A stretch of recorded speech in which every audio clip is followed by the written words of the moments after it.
Hey guys, welcome back. Tisha here, back with another Love and Marriage Huntsville review.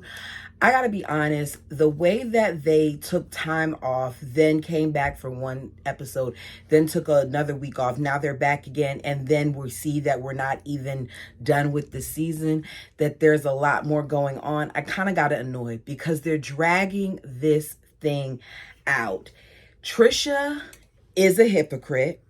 She's told 20 different stories about her situation. She has a husband and a boyfriend. She's cheated on her husband with Martell. She's then cheated on her husband with her boyfriend. And in my opinion, she has no room to judge any of these people. But then again, neither does Nell or Kimmy or Destiny, because at one point, all of them, in my opinion, were someone's other chick. They were someone's side. Next, Tisha, in my opinion, befriended Destiny because of the deep disdain, the amount of hatred that she has for Mel. The way that she continues to use Destiny as her little pit bull, saying the things that she knows will hype Destiny up while not addressing her own issues with Mel, kind of annoyed me during this episode. But let's begin. Go ahead and hit the like button for me. There may be things that I forget because they did a lot of talking during this episode, or things that I skipped over. If you would like to talk about it, feel free to put it down in the comment section below. So we are back on the trip with the ladies that don't really care for each other. It's the next day, and despite being offered a different room, Tisha still wants to complain about the room that she's in, about how hot it is and how they only have one bathroom and how they have not even a real closet and how disrespectful it is to be in this room. But her and Kimmy are waiting for Destiny to arrive, and for whatever reason, Kimmy thinks that Destiny, when she sees the room, is probably going to want to leave and fly back home. But Destiny is not leaving. This is a free trip. Why would she leave? We then see Stormy and Trish talk about how crazy the previous night was. We see Sunny on the phone with her husband. We see Nell on the phone with hers. They're trying to, let each other know what's about to happen or what has already transpired. Both guys are like, just do what you got to do and get home. So later, the ladies arrive to Calypso Water Sport. We find out they're going to be doing some jet skiing and things of that nature. Mel is flirting with the guys that we saw the previous episode, the ones that she hired. The ladies take turns on the jet skis. As they were doing that, I wrote, "This is what I like to see. Actually have fun. Actually enjoy your trip." We see Tisha, Stormy, and Kimmy talk about Destiny's arrival and how they didn't realize, well, Stormy did, that how bad things were with Mel and Destiny. I don't understand why these people are surprised. As much as they talk about the millimeters, they're on the internet a lot. They've seen what's transpired. So to act like you're unaware and you don't know is like, come on, people, stop playing in our faces. Mel says people thought that they were going to come over to this situation because she's sitting down talking with her friend Shamita and them, and how things are. And Mel's like, look, basically people thought that they were going to come into this situation and that they would be the head, be in charge, saying mainly like Stormy. She brought her along, but she's like, I didn't bring her along to try to dethrone me. I brought her along to sit by me. People just need to create their own throne. I didn't like that comment because at this point, Mel, you haven't given us anything really to feel like you're on a throne. Yeah, you may be a producer. Yes, you may be one of the reasons why we got this show. Yes, you may have given more than the others at various points, but you're not any better than anyone else. And some of you all may disagree with me, but I like Mel, but sometimes she says things that kind of make me feel like, Mel, you think more of yourself than you should. So Mel talks about Destiny and says, the best way to get rid of a gnat is to smash it. Her and Shamita are talking, and they're talking about various ways to address the situation. The other girls are talking. She's calling Tisha the ops and all that other stuff. It's irky. Tisha comes, they all sit down together, and she's like, you know what? Destiny's about to come. I need you all talking to Sunny to, how does she say it? Watch what you say to each other. It's not what you say, it's how you say it, which I agree. The bottom line is that it should be that way for all of them. But in my opinion, too many of them are talking about things that don't concern them. So Tisha goes back to greet Destiny. The other ladies stay at the beach. We see Tisha greet Destiny. Tisha is here to stir the pot, and it's clear to me. What else has she given to us this season? So she hugs Destiny, who has a mugshot of herself on her shirt, and tells us the case has been dismissed. It irritates me that she's allowed to do these things without actually giving us anything real about her.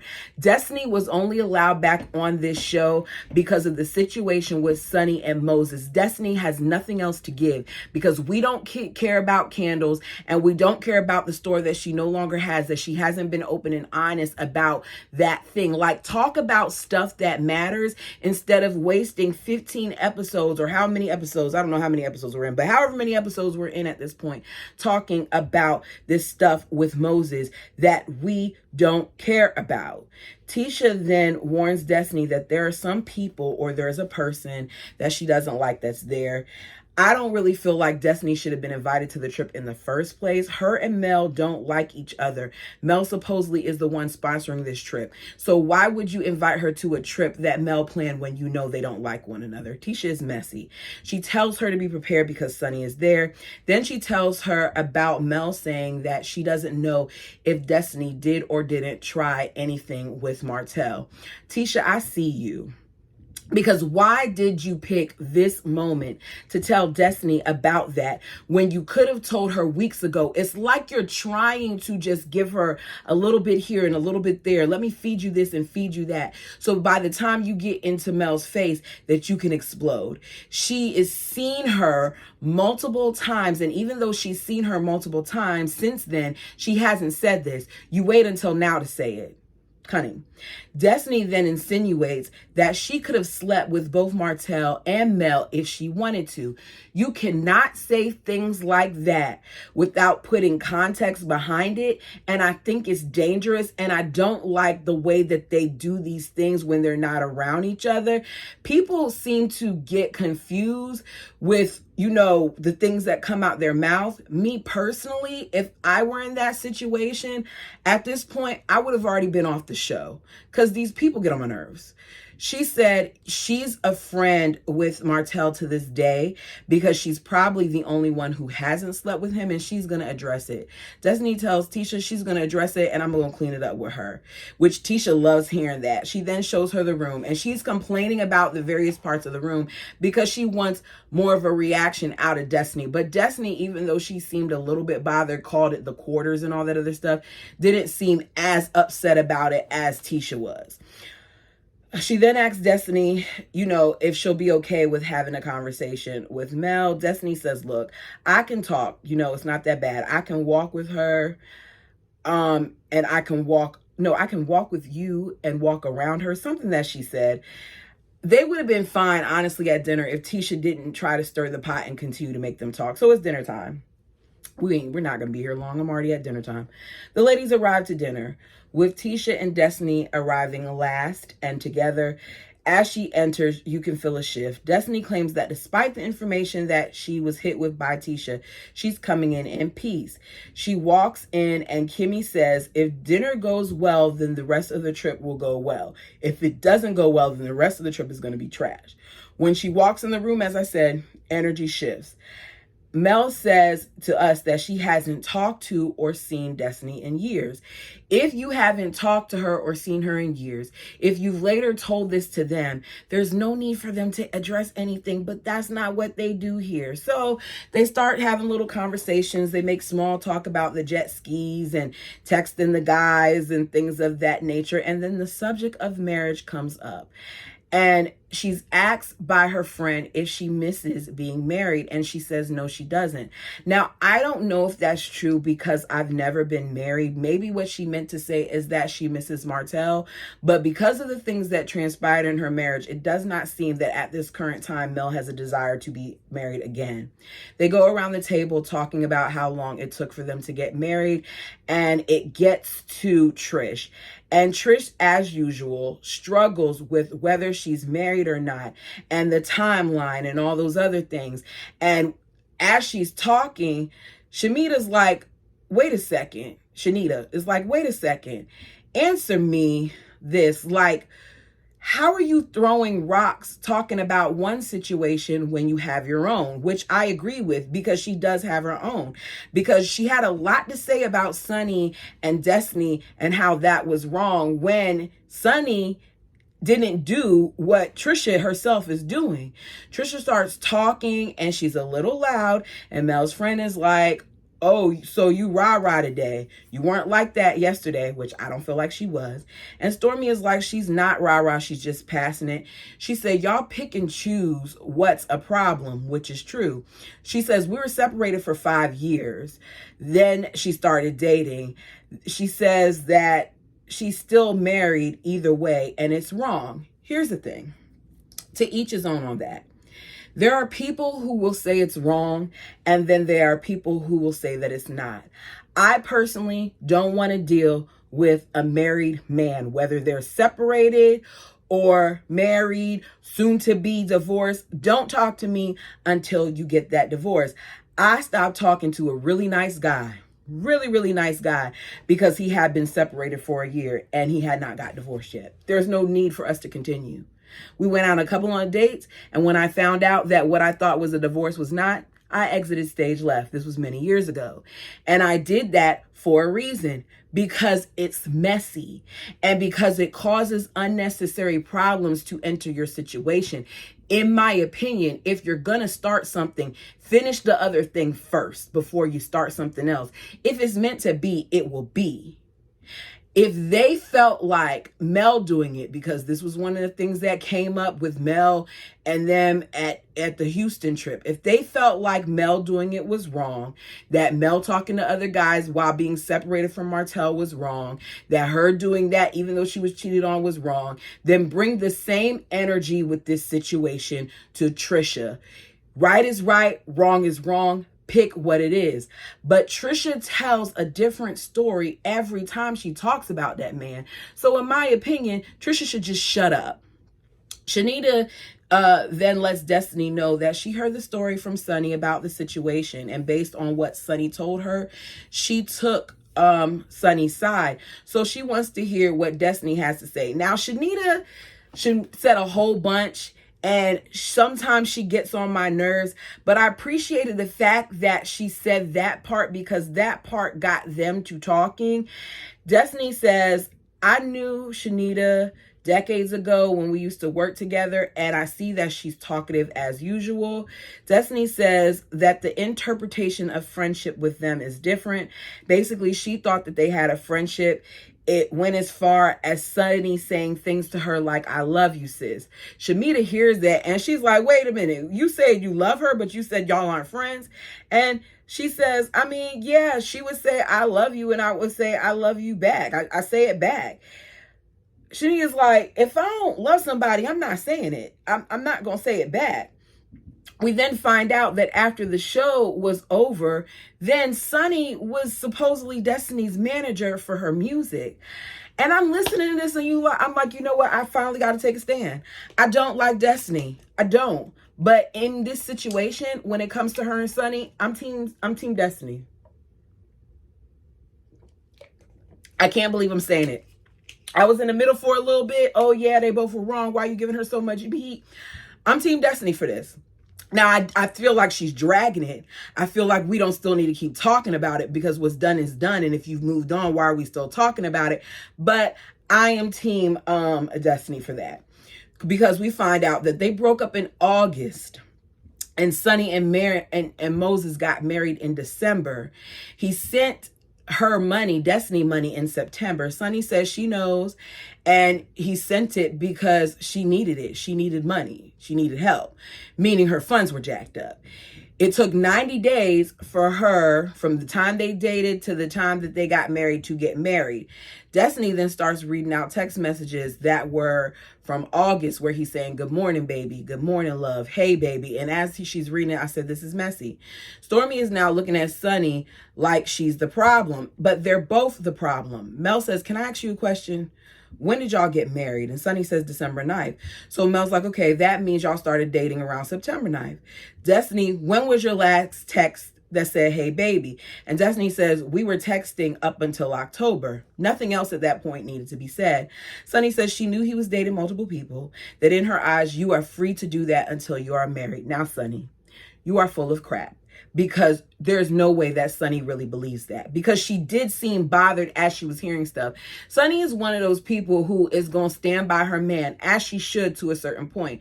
But I hope that when she leaves this situation and she goes home, she addresses what she needs to address. Because she's going to be one of those people that allow respectful cheating based on what we're hearing. But we'll see.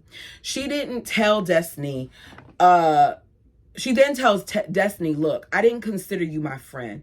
Destiny says that's clear because friends don't share ding-a-ling. I said, that's true. Sunny's like, you're right. We don't, because you don't have it anymore. She says that it doesn't matter that you had him prior to me and I came after you because I have the ring. She puts so much stock in that. Destiny says, you have the hardware, but I have the heartstrings because he keeps talking about me all over Huntsville. As they're going back and forth, I'm tired of this storyline because we don't care. The only people who seem to care about this are some of the people that are sitting at that table. We, the audience, do not care about this because we never even knew who Moses was while she was on the show. Destiny wasn't even on our television screens when this happened. So why are we still talking about this? And we're going to talk about it next episode too. Destiny says, I just want them to leave me alone and be real about what happened. Bottom line, Sunny says, is that she's married and she hopes that Destiny can move on and get the healing that she needs. Destiny says that she has, but if you have, it wouldn't bother you as much as it does, because Destiny picks and chooses when it bothers her. They're all lying about the situation. Destiny is still hurt about it, and that's fine. Be honest that you're hurt. You've lost a 15-year friendship over this more than anything. Yes, you lost your man, but you lost your friend as well. So let's be clear and let's be honest. You want them to be honest, you need to be honest too. I think the truest version of Destiny that we got was when they had the Valentine's thing and she was talking to Nell about the situation. So Nell says, let's have a good time at this point. Now that we talked about that, let's move forward. What you got planned for us tomorrow? And I'm like, yes, the energy is going to shift. So they start talking about how they're going to do ATVs and zip lining and have dinner to see the whole island. And Tisha kills the piece because she says, Destiny and Mel, is there anything you need to talk about? And Mel says, no, we haven't talked in years. I'm Mel. Why are we talking about it now? I don't have a desire to be her friend. She doesn't have a desire to be mine. There's no need for us to have this conversation. Tisha then says, well, you know, I just know that last night you were like F Destiny, so I thought you may have something to say. She is there to stir the pot because she did say that. But what else was said? Because it wasn't like she just said it out of thin air. This is the problem that I have. If you're going to say it, say the whole thing. So Kimmy tells us that Tisha doesn't think about the temperature or checking it first before she says some things. And right now is not when they should have had this conversation with Mel, because it's not going to have a good outcome. Tisha knows exactly what she's doing. She is there to stir the pot. Mel says, I said what I said last night based on what was being said, but today the energy is different. I've come here in peace. It is what it is. Destiny says, no, what did I do? It obviously isn't okay because you said, you know, F me. They feel the same way about each other. Mel says there were several things that happened with her and Destiny. So we see times where her and Destiny got into it or there was a falling out. and where they weren't on the same page. Destiny says, sometimes your tone comes across like you're talking to one of your children. And when I cut you off that day at the table, it's because you were talking to me like you were parenting me. And you never told me that you had a problem with the way things were going and blase, blase. What you did was you left a friendship. She did tell you after that whole falling out thing where she heard you talking about her in the hotel room. She told you. She may have not gone into detail, but she told you enough to let you know she didn't rock with you like she used to anymore. So you knew. You didn't have to call me a liar and drag my name. You could have exited gracefully. She could have exited gracefully. They all could have, but they've all done things to each other. Mel says, let me know when you're done. Tisha says, Mel, are you listening now? And Mel's like, yeah, I'm listening. Mel, you could see it in her face. She was pissed because they both have issues with each other. And for real, it needs to go. They're not going to be friends. You don't have to be friends with everybody. She's like, because listening to her, she was hurt. And I feel like you were hurt too. And they were both hurt. She looks at Tisha and tells her, Mel's like, look, Tisha, you don't need to go there. Kimmy says, it's not a surprise to us that Mel is pissed at the conversation because it's starting out on 10. Mel doesn't feel like they need to talk about it because it's old. Destiny says, look, overall, we've done things to each other, yada, yada, yo. You are not a victim. We all felt wronged in this situation. I never did anything to intentionally hurt you. Mel says it takes a while sometimes for things to register, and she sits with it. And then she's like, oh, hell no.